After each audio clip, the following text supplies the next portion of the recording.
BRS నాయకులు తమ ప్రభుత్వాన్ని పడగొడతామంటున్నారు. ఎవడ్రా పడగొట్టేది? పడగొడతామంటే మూతి పళ్ళు రాలుతాయి, పండబెట్టి తొక్కుతామని ముఖ్యమంత్రి రేవంత్ రెడ్డి బీఆర్ఎస్ నాయకులను హెచ్చరించారు. 3 నెలల్లో 6 నెలల్లో ఈ ప్రభుత్వాన్ని పడగొట్టి కేసీఆర్ ను ముఖ్యమంత్రిగా చేస్తామని చెబుతున్నారు. నీ అయ్యా ఎవడ్రా పడగొట్టేటోడు? పడగొడతారా? ఎవడు కొట్టేది? నేను అడుగుతున్నాను. వేలాది మంది మా యువకులు ఇక్కడ ఉన్నారని రేవంత్ మండిపడ్డారు. పడగొడితే మీరు చూస్తూ ఊరుకుంటారా? వారిని ఊళ్ళలోకి రాణిస్తారా? ఈ ప్రభుత్వాన్ని పడగొట్టాలని ఆలోచన చేస్తే మీ ఊళ్ళలో వేప చెట్టుకు కోదండం వేసి కొట్టండని పిలుపునిచ్చారు. ఇది ప్రజలు ఎన్నుకున్న ప్రభుత్వం, ప్రజలు ఆశీర్వదించిన ప్రభుత్వం, ప్రజల కోసం పనిచేస్తున్న ప్రభుత్వం అని అన్నారు. నిన్న మొన్న మాట్లాడుతున్నారు వాళ్ళు 3 నెలల 6 నెలల కేసీఆర్ మళ్ళీ ముఖ్యమంత్రి అవుతాడు, ఈ ప్రభుత్వాన్ని పడగొడతామని. నీ అయ్యా ఎవడ్రా పడగొట్టేటోడు? పడగొడతారా? ఎవడు కొట్టేది? నేను అడుగుతున్నా. వేలాది మంది మా యువకులు ఇక్కడ ఉన్నారు. మీరందరూ చూసుకుంటే ఊరుకుంటారా? పడగొడితే ఊర్లలోకి రాణిస్తారా? ఊర్లలో ఎవడన్నా ఈ ప్రభుత్వాన్ని పడగొట్టాలన్న ఆలోచన చేస్తే మీ ఊర్లో యాప చెట్టుకు కోదండం వేసి కొట్టండి, లాగుల తొండలు ఇడవండి.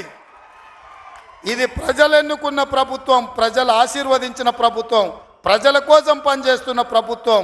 ఇది ప్రజా ప్రభుత్వం. ఆడ అనుకుంటుండు 1,00,000 కోట్లు పెట్టి కట్టిన కాళేశ్వరం కూలినట్టు ఈ ప్రభుత్వం కూలుతుందని. నీ అయ్యా నువ్వు దోపిడీకి పాల్పడ్డావు కాబట్టి ఆ కాళేశ్వరం గాలి వస్తే కొట్టుకుపోయింది.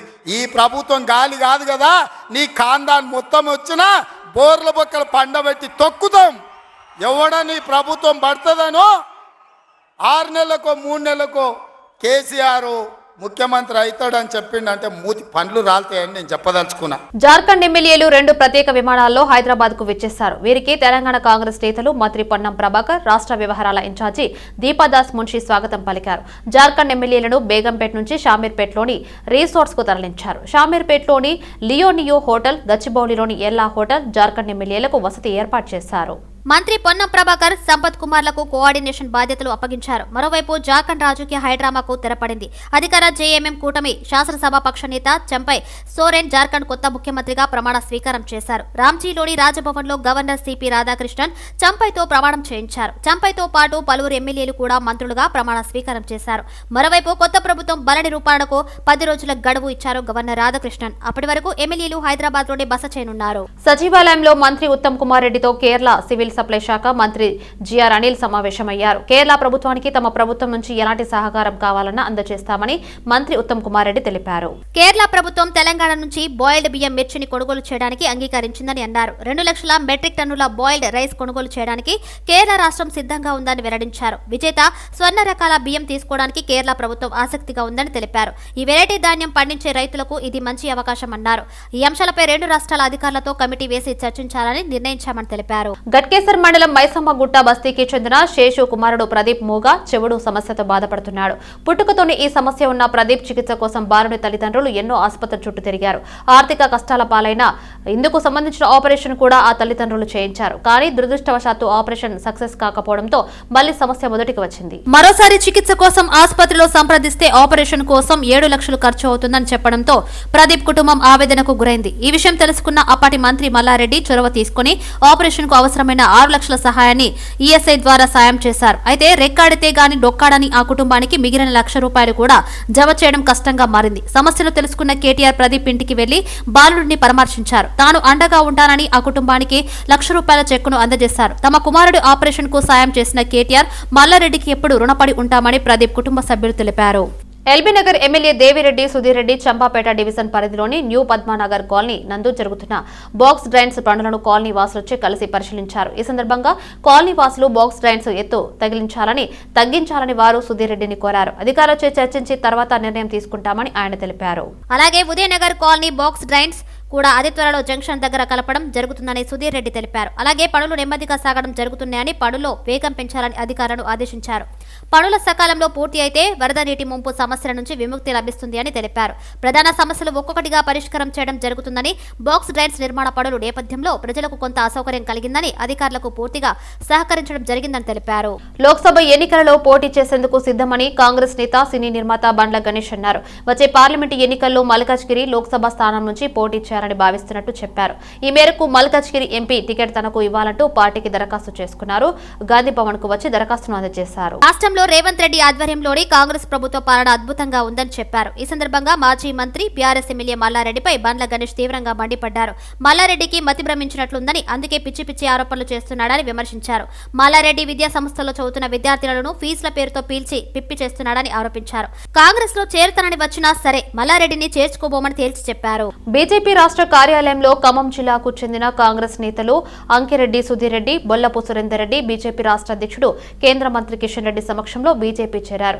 ఈ సందర్భంగా నేతలకు కండువ కప్పి పార్టీలోకి కిషన్ రెడ్డి ఆహ్వానించారు. ఖమ్మం జిల్లాలో అనేక సంవత్సరాలుగా కాంగ్రెస్ పార్టీలో ఉన్న సుధీర్ రెడ్డి మద్దతుదారులతో కలిసి బీజేపీలో చేరారు. ఫిబ్రవరి నెలలో గ్రామ స్థాయి నుంచి రాష్ట్ర స్థాయి వరకు బీజేపీలో చేరికల కార్యక్రమాలు ఉంటాయని కిషన్ రెడ్డి అన్నారు.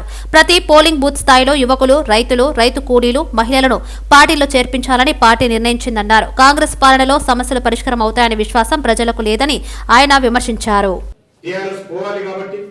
కేసీఆర్ యొక్క అహంకార పూరితం, కేసీఆర్ యొక్క అవినీతి పూరితమైనటువంటి పాలన పోవాలని కాబట్టి మరి కేసీఆర్ ఓడించారు తప్ప కాంగ్రెస్ పార్టీ మీద ప్రేమ కాదు.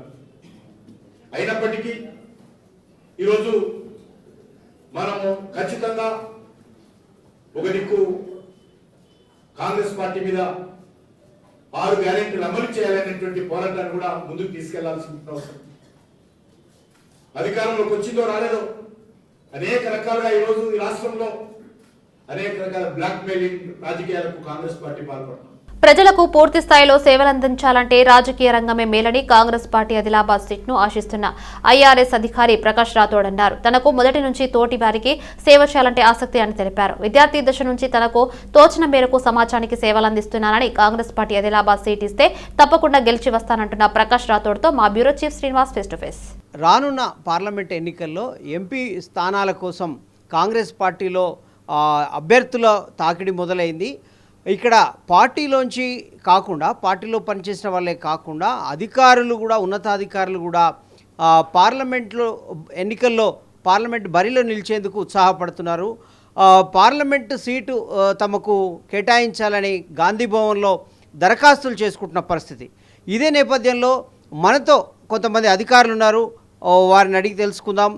ఉన్నతాధికారి ఐఆర్ఎస్ అధికారి రాథోడ్ మనతో ఉన్నారు. ఆయన ప్రకాష్ రాథోడ్ మనతో ఉన్నారు. వారు ఆదిలాబాద్ ఎంపీ స్థానం నుంచి కాంగ్రెస్ అభ్యర్థిత్వాన్ని కోరుతున్న పరిస్థితి.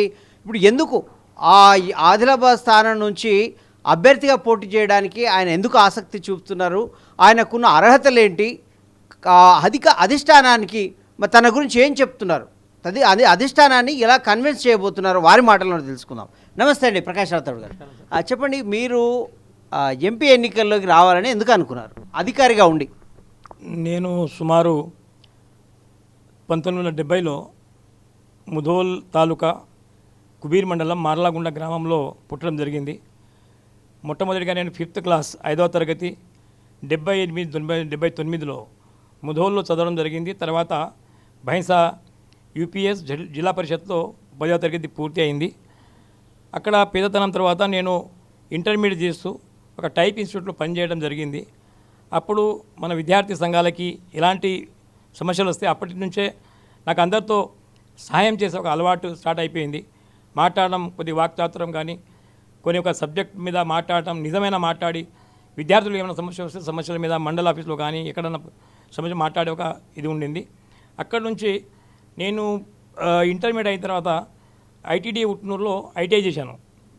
ఐటీఐ చేసిన తర్వాత 1988 నుంచి 90 వరకు చేసిన తర్వాత మళ్ళీ 90 నుంచి 91 వరకు ఆదిలాబాద్ గ్రాడ్యుయేషన్కి వెళ్ళాను. అయితే ప్రకాష్ రాథోడ్ గారు, మీరు అంచెలంచెలుగా ఉన్నతాధికారిగా ఐఆర్ఎస్ అధికారిగా స్థిరపడ్డారు. ఆ అధికారిగా మంచి సాఫీగా నడుస్తున్నటువంటి మీ వ్యవహారాలు ఇప్పుడు రాజకీయం అంటేనే పలు విమర్శలు, ఆరోపణలతో కూడుకున్న విషయము. ఇటువైపు ఒక కంఫర్టబుల్ లైఫ్లో ఉన్న మీరు ఇటు రాజకీయాల్లోకి రావాలని ఎందుకు సాహసిస్తున్నారు? నేను మీకు అదే చెప్పబోతున్నా శ్రీనివాస్ గారు. నేను ఐటీడీలో పనిచేసినప్పుడు నా జీవితం మొదలైనప్పుడు అక్కడ చాలామంది పేదవాళ్ళకి, పేద గిరిజన ఆదివాసులు చూసిన తర్వాత ప్రాజెక్ట్ ఆఫీసర్ దగ్గర సీసీగా పనిచేసేవాడిని. చాలా బాధలు ఉంటే నేను ఏదో ఒక అధికారి కావాలి, చాలామందికి హెల్ప్ చేయాలని చెప్పేసి ఉద్దేశంతో నేను అక్కడి నుంచి మొదలయ్యాను. 95లో ఇన్కమ్ ట్యాక్స్ డిపార్ట్మెంట్లో స్టెనోగ్రాఫర్ చిన్న పోస్ట్ వచ్చిన తర్వాత అక్కడి నుంచి అంచనాగా ఎంచుకుంటూ నేను అసిస్టెంట్ కమిషనర్ అయ్యాను. అక్కడ ఆదివాసీ గిరిజన ఒక సమస్యలు కావచ్చు, గ్రౌండ్ రియాలిటీ పబ్లిక్లో ఏం చేస్తే బాగుంటుందని మనం అనుకొని ఇక్కడ ఆర్థికంగా కూడా డిపార్ట్మెంట్లో పనిచేస్తూ దేశ ఒక ఎకనామీ మీద అక్కడ సమాజం మీద ఈ రెండు వైపులా వెల్ఫేర్ ఈ సంక్షేమ పథకాలకు పాటు ఎకనామీ ఎలా సంపాదించాలి, ఎకనామీని ఎలా డెవలప్ చేయాలి దాని మీద అనుభవం ఉంది. కానీ ఉద్యోగం ఉంటూ సమాజానికి సేవ చేయడం చాలా కష్టం అవుతూ ఉంది. ఒక ఉద్యోగమే అయినా చేయాలి, లేదంటే సమాజంలోనే ఉండాలి. ఎందుకంటే రోజు రోజుకి భారం పెరుగుతూ ఉంది. ఆదిలాబాద్ అనేది చాలా దూర ప్రాంతం. అది నేను హైదరాబాద్లో ఉండడంతో చిన్న చిన్న విషయాల మీద ఆదిలాబాద్ నుంచి, ఆసిఫాబాద్ నుంచి, కాగజ్ నగర్ నుంచి ఇక్కడ వస్తూ ఉంటారు. నేను ఉద్యోగం చేస్తూ వాళ్ళ సమస్యలని తీరాలంటే నా ఉద్యోగంని చాలా ఇబ్బంది అవుతూ ఉంది. Thank you. ఇది ఒక ఉన్నతాధికారిగా ఐఆర్ఎస్ అధికారిగా పనిచేస్తున్నటువంటి ప్రకాష్ రాథోడ్ అభిప్రాయం. మొత్తం మీద తాను అధికారిగా కూడా ఎంతో సేవ చేయడానికి ప్రయత్నం చేశాను, కానీ అటు అధికారిక బాధ్యతలు చేస్తూ అక్కడ ప్రజా జీవితంలో చురుకుగా ఉండలేకపోతున్నాను, తన కోసం ఎదురు చూస్తున్న ప్రజలకు పూర్తి స్థాయిలో సహాయాన్ని అందించలేకపోతున్నాన్న బాధ తనలో ఉంది. కాబట్టి పూర్తి స్థాయిలో రాజకీయాల్లోకి రావాలనుకుంటున్నానని చెప్తున్నారు. అదేవిధంగా కాంగ్రెస్ పార్టీ అంటే తనకు అభిమానం, చిన్నప్పటి నుంచి కాంగ్రెస్ పార్టీ విధానాలను ఆకర్షితులయ్యాను. అక్కడ విద్యార్థి దశలో కూడా తాను అందరికీ అందుబాటులో ఉంటూ తనకు తోచిన విధంగా సహాయం చేయడం జరిగింది. ఆ సంబంధాలు కావచ్చు, ఉట్నూరులో ఉద్యోగ బాధ్యతలు చేసినప్పుడు అక్కడ కావచ్చు, ఎక్కడ తను ఉన్నా కూడా అందరికీ అందుబాటులో ఉండి తన నెట్వర్క్, తన స్నేహితులను కానీ తన అనుకున్నటువంటి అనుచరులే కావచ్చు, అభిమానులు కావచ్చు పెద్ద ఎత్తున ఉన్నారు. ఆ ధీమతోనే తాను ఏఐసిసి నాయకులను కలవడం జరిగింది, టికెట్ కోరడం జరిగింది. వాళ్ళు తనకిస్తే కనుక తాను గెలుస్తారన్న పూర్తి విశ్వాసం వ్యక్తం చేస్తున్న పరిస్థితి. అదేవిధంగా ఎవరికి ఇచ్చినా కూడా అక్కడ కాంగ్రెస్ గెలుపుకు తాను కృషి చేస్తాను. గతంలో ప్రత్యేక పరిస్థితుల వల్లనే అక్కడ బీజేపీ గెలిచింది తప్ప కాంగ్రెస్ మాత్రం గెలుపుకు చాలా అవకాశాలు ఉన్నాయి ధీమా వ్యక్తం చేస్తున్న పరిస్థితి. Video journalist Srinivas, city vision, Hyderabad. Sangareddy జిల్లా అమీన్పూర్ మండలం పటేల్గూడలో ఎటువంటి అనుమతులు లేకుండా నిర్మించిన ఇళ్లను అధికారులు కూల్చివేశారు. దీంతో వెళ్లిన అధికారులపై కొంతమంది స్థానికులు రాళ్లదాడి ఎత్తించారు. ప్రత్యేక అధికారి రాజ్ కుమార్ ఆధ్వర్యంలో పోలీసులు భద్రత తీసుకుని ఓ వెంచర్లో 6 ఇళ్లను కూల్చివేశారు అధికారులు. 5 రోజులుగా పంచాయతీ అధికారులు వివరణ కోరినా వెంచర్ యాజమానులు స్పందించలేదన్నారు. దీంతో చర్యలకు అధికారులు ఉపక్రమించారని తెలిపారు. మా జిల్లా పంచాయతీ అధికారి వాళ్ళ ఆదేశాలు, మా డిఎల్పీ వారు గత 5 రోజుల క్రితం ఇక్కడికి వచ్చి ఆల్రెడీ వెంచర్ చూడడం జరిగింది. వెంచర్ విజిట్ చేసి ఆ తర్వాత ఆ రోజు అక్కడ అధికారులు కూడా రోడ్లంతా కూడా డ్యామేజ్ చేసి సంబంధిత బిల్లులని పిలిపించడం జరిగింది. పిలిపించినప్పటికీ ఎవరు కూడా స్పందించకపోవడం, గత 5 రోజుల నుంచి కూడా ఎవరు కూడా స్పందించలేదు. దాన్ని మేము నోటీసు రూపంలో మా ప్రతిరోజు మేము నోటీసు తీసుకొని పోతున్నప్పటికీ కూడా స్పందిస్తలేదు. ఈరోజు మా స్పెషల్ ఆఫీసర్ గారి ఆధ్వర్యంలో ఇలా డిస్మెంటల్ చేయడానికి కోరుకున్నాము. ఒక 4-5 ఇళ్ళు అయితే ఈరోజుకి పూర్తి చేశాము. ఇక రాబోయే కాలంలో కూడా అక్రమ వెంచర్లను కూడా ఎట్టి పరిస్థితులు ప్రోత్సహించాము. అక్రమ నిర్మాణాలను కూడా కూల్చివేస్తామనే విషయాన్ని గడ్డి అన్నారం డివిజన్ పి మరియు టీ కాలనీలో స్థానిక కార్పొరేటర్ బద్దం ప్రేమ మహేశ్వరరెడ్డి పర్యటించారు. రోడ్డుపై కుళ్లిన కూరగాయలను వేస్తున్న వీధి వ్యాపారులపై కఠిన చర్యలు తీసుకోవాలని అన్నారు. వీధి వ్యాపారులు కుళ్లిన మిగిలిపోయిన కూరగాయలను రోడ్డుపై వేయడంతో స్థానికులు ఇబ్బందులకు గురవుతున్నామని తెలిపారు. జేజెంసీ స్వచ్ఛ రిక్షా కార్మికులు కూడా రోడ్డుపై వేస్తున్నారని తెలిపారు. దీంతో స్థానిక కార్పొరేటర్ బద్దం ప్రేమ మహేశ్వర్ అక్కడకు చేరుకుని వెంటనే స్వచ్ఛ ఆటో సిబ్బందిని అప్రమత్తం చేసి శుభ్రం చేయించారు. నాలాలు పరిశుభ్రంగా ఉండే విధంగా అధికారులు చొరవ చూపాలని ఆయన అన్నారు. ఫీవర్ హాస్పిటల్లో పనిచేస్తున్న అవుట్ సోర్సింగ్ ఉద్యోగులు నిరసన తెలిపారు. గత 3 నెలలుగా జీతాలు లేక ఆర్థిక ఇబ్బందులు ఎదుర్కొంటున్నామని అన్నారు. వెంటనే 3 నెలల జీతాలు చెల్లించాలని అవుట్ సోర్సింగ్ ఉద్యోగులు హెచ్చరించారు. వెంటనే జీతాలు చెల్లించకపోతే సమ్మెను ఇంకా రానున్న రోజుల్లో ఉధృతం చేస్తామని హెచ్చరించారు. సమ్మె చేస్తున్న అవుట్ సోర్సింగ్ ఉద్యోగులకు మద్దతుగా తెలంగాణ వైద్య ఉద్యోగుల సంఘం రాష్ట్ర ప్రధాన కార్యదర్శి Jaligama Ashok, fever hospital unit అధ్యక్షురాలు లావణ్య తదితరులు మద్దతు తెలిపారు. కాబట్టి నో రెస్పాన్స్ రాలేదు. కాబట్టి వాళ్ళు ఏంటంటే బడ్జెట్ గవర్నమెంట్ మీదనే బ్లేమ్ చేసుకుంటూ గవర్నమెంట్ రాలేదు అంటారు. చెక్స్ పాస్ అని అమౌంట్ లేదంటున్నారు. కాకపోతే వాళ్ళు మనకు వచ్చినా రాకున్నా వాళ్ళ జియో ఒకటి ఉంది. ఏంటంటే వాళ్ళకి ₹1 రాకున్నా 3 నెలలు పేమెంట్ వాళ్ళు ఇవ్వాలి. మనకు వాళ్ళ గవర్నమెంట్ ఇవ్వకున్నా కూడా 4వ నెల వాళ్ళకి ఇస్తానికి ఉండదు అధికారం. 3 నెలల్లో వాళ్ళ సొంత పైసలు ఇవ్వాలి. అట్లా కూడా ఇవ్వలేదని చెప్పేసి మేము ఫైట్ చేస్తున్నాం. దానివల్ల ఏమైందంటే వాళ్ళు ఇప్పుడు నిర్ణయించింది ఏంటంటే టాక్స్ అయినాక వాళ్ళు వచ్చిండ్రు, లేకపోతే రావడం కూడా లేదు కాంట్రాక్టర్. ఇవాళ మేము 3వ రోజు నుంచి గంట కూర్చొని మొత్తం దినం కూర్చున్నాం. కాబట్టి కాంట్రాక్టర్ సూపరింటెండెంట్ అందరు రాగలేరు, అందరు వచ్చారు. అందరు మాకు టాక్ జరిగినాయి. ఆ టాక్ జరిగినందుకు ఏంటంటే మాకు కూడా మా వాళ్ళు కూడా చెప్పగలంటే మాకు ఉంటుంది. ఎందుకంటే 100 మందికి సో మనకు వాళ్ళు సెప్టెంబర్ వరకు కూడా పేమెంట్ చేశారు వాళ్ళు. సో సో ఆగస్ట్ సెప్టెంబర్ కూడా వాళ్ళు గవర్నమెంట్ బడ్జెట్ డిలే కావడం వల్ల వాళ్ళ ఏజెన్సీ వాళ్ళు సొంత డబ్బులు పే చేశారు. సో మనకు సెప్టెంబర్ నుంచి డిసెంబర్ వరకు మనకు ప్రభుత్వం నుంచి శాంక్షన్ వచ్చింది వీళ్ళకి శాలరీస్. సో చెక్ కూడా అప్రూవల్ అయింది. ఎనీ టైం కూడా అది మనకు అకౌంట్లో పడే అవకాశం ఉంటుంది. అదే సేమ్ వాళ్ళకు మేము ఎక్స్ప్లెయిన్ చేయడం జరిగింది. కాకపోతే ఏజెన్సీ వాళ్ళు ఇంకొక మంత్ మన యొక్క రూల్ ప్రకారంగా టెండర్ ప్రకారంగా వాళ్ళు మన గవర్నమెంట్ బడ్జెట్ డిలే అయినా కూడా వాడు 3 నెలలు పే చేయాలి. ఏజెన్సీ వాళ్ళు 2 నెలలు పే చేశారు. సో 1 మంత్ శాలరీ మండే రోజు పే చేస్తున్నారు. అదే ఏజెన్సీ వాళ్ళతోటి నేను వాళ్ళకి మా వర్కర్ చెప్పడం జరిగింది. రంగారెడ్డి జిల్లా ఇబ్రహీపట్నం డిపో నుండి ఎల్బీనగర్ వరకు పురుషుల స్పెషల్ బస్ నిలిపివేసినట్లు ఇబ్రహీపట్నం డిపో మేనేజర్ వెంకట నరసప్ప తెలిపారు. స్పెషల్ బస్సును విద్యార్థుల రద్దీని దృష్టిలో పెట్టుకుని పురుషుల స్పెషల్ బస్సు ట్రయల్ చేస్తామని ఆయన అన్నారు. ఇటీవల కాలంలో విద్యార్థులు ఇబ్బందులు ఎదుర్కొంటున్నట్లు తమ దృష్టికి రావడంతో స్పెషల్ బస్సు నడిపించామని తెలిపారు. ఈ పురుషులు మాత్రమే బస్సులు సపరేట్గా వేస్తారన్న ఉద్దేశం బాగా వైరల్ అయిపోయింది. అది నిజం కాదు. ఏదైనా సరే మాకు పైనుంచి ఆదేశాలు వచ్చేవరకు మేము ఎలాంటి చర్యలు తీసుకునేదానికి మాకు అధికారం లేవు. ఈ పురుషుల స్పెషల్ అనే బస్సులు ఏమీ నడపడం లేదు. మేము అంటే మీ ఓన్లీ ఇది నిన్న మాత్రమే నడిచింది. ఎస్టర్డే మాత్రమే ఒకరోజు మాత్రమే నడవడం జరిగింది. దానివల్ల ఆ బస్సులో ఒకే బస్సుకు మరి 85 ట్రిప్పులు నడుస్తున్నప్పుడు ఈ ఒక్క బస్సులో సపరేట్గా స్టూడెంట్స్ సెగ్రిగేట్ అయిపోయే అవకాశం లేదు.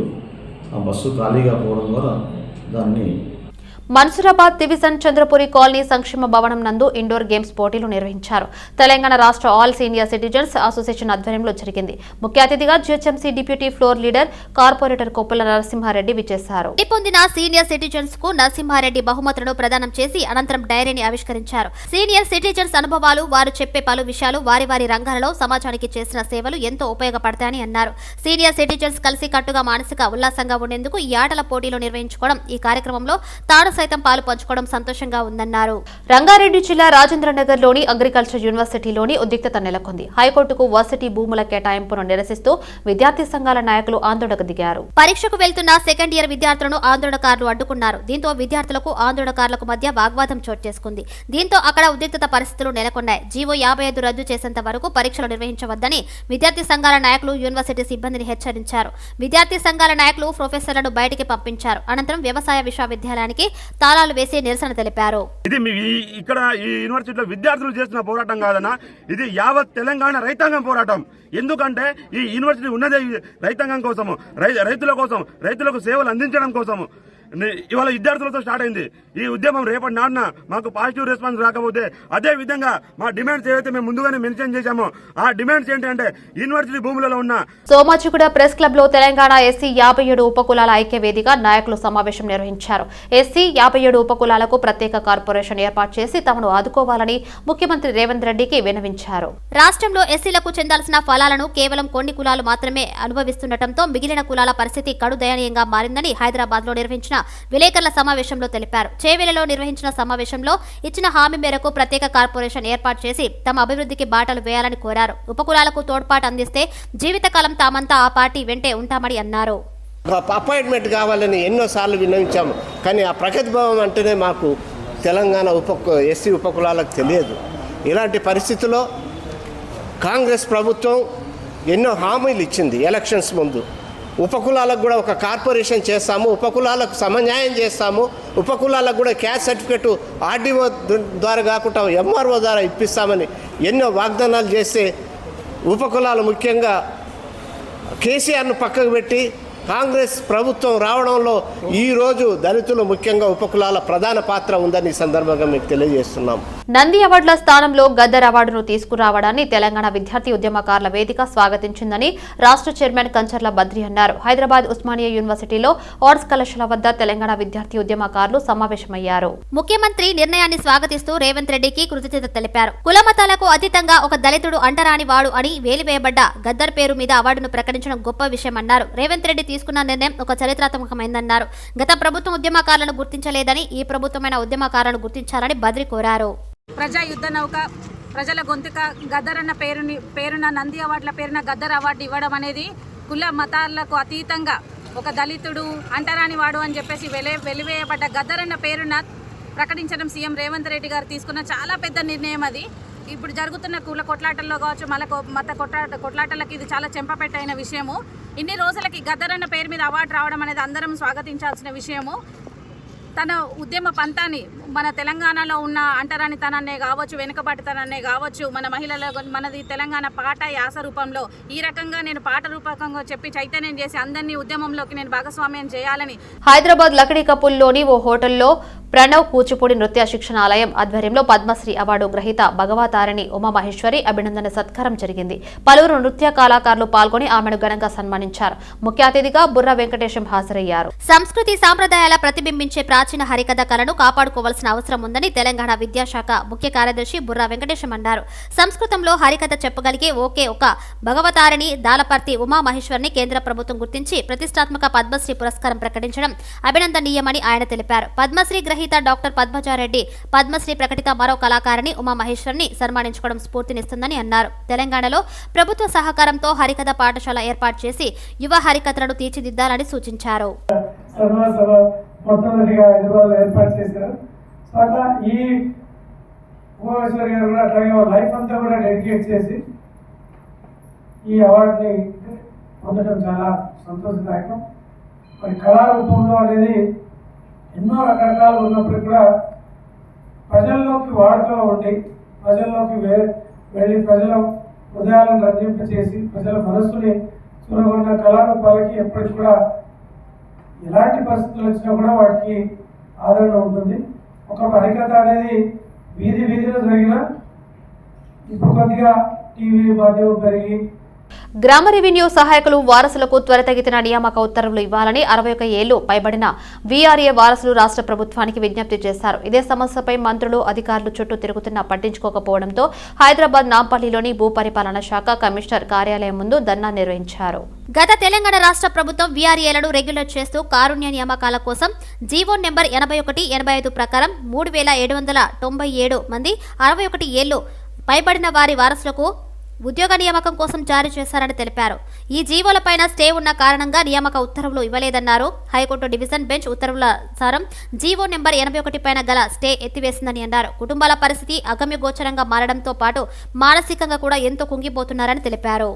గత తెలంగాణ ప్రభుత్వం వీఆర్ఏలకు అందరికీ పే స్కేల్ ఉద్యోగస్తులుగా చేస్తూ 81 జీవో ఇచ్చారు. ఆ 81 జీవోలో 61 ఎబో వీఆర్ఏ వారసులు అని చెప్పేసి 61 బిలో వీఆర్ఏ వారసులు అని చెప్పేసి అందులో 2 రకాలుగా విభజించారు. 61 బిలో ఉన్న వాళ్లకు 16,500 చిల్లర మందికి వాళ్ళకి ఆర్డర్స్ ఇచ్చారు. ఐడీలు కూడా వచ్చాయి వాళ్ళకు. 61 ఎబో వీఆర్ఏ వారసులకు ఆర్డర్లు ఇస్తారని చెప్పేసి ఇంతవరకు కూడా ఇవ్వలేదండి. జీవో వచ్చి 6 నెలలు అవుతున్నా కూడా మాకు ఇంతవరకు ఆర్డర్ కాపీలు ఎక్కడా దొరకలేదు. ఇప్పుడు కొత్త ప్రభుత్వం వచ్చింది. కొత్త ప్రభుత్వంలో మేము మంత్రులను కానీ ఎమ్మెల్యేలను కానీ కలిసి మేము వినతి పత్రాలు ఇవ్వడం జరిగింది. అయినా కూడా మాకు సమస్యకు పరిష్కారం దొరకలేదు. మాజీ మంత్రి వైఎస్ వివేకానందరెడ్డి కూతురు సునీత తనకు ప్రాణహాని ఉందని హైదరాబాద్ సైబర్ క్రైమ్ పోలీసులకు ఫిర్యాదు చేశారు. తనను చంపుతామంటూ ఫేస్బుక్ వేదికగా బెదిరిస్తున్నారని ఫిర్యాదులో ఆమె తెలిపారు. లేపేస్తామనే విధంగా పోస్టులు పెడుతున్నారని అన్నారు. తనపై బెదిరింపులకు పాల్పడిన వారిపై చట్టపరమైన చర్యలు తీసుకోవాలని సునీత కోరారు. సునీత తమకు ఫిర్యాదు చేశారని సైబర్ క్రైమ్ డీసీపీ శిల్పవల్లి తెలిపారు. సోషల్ మీడియాలో వచ్చిన పోస్టుల ఆధారంగా ఫిర్యాదు చేశారని చెప్పారు. బెదిరింపులకు పాల్పడుతున్న వారిపై చర్యలు తీసుకుంటామని తెలిపారు. సునీత గారు వైఎస్ వివేకానందరెడ్డి గారు వాళ్ళ అమ్మాయి, తనకి ప్రాణహాని ఉందంటూ ఫేస్బుక్లో పెట్టిన కొన్ని పోస్ట్ని కోట్ చేస్తూ కంప్లైంట్ ఇవ్వడం జరిగింది. దీని మీద will take necessary action after the enquiry. Thank you. ఇప్పుడు ఇచ్చిన కంప్లైంట్ మనది సైబర్ క్రైమ్కి పర్టైనింగ్ టు ఓన్లీ ఫేస్బుక్.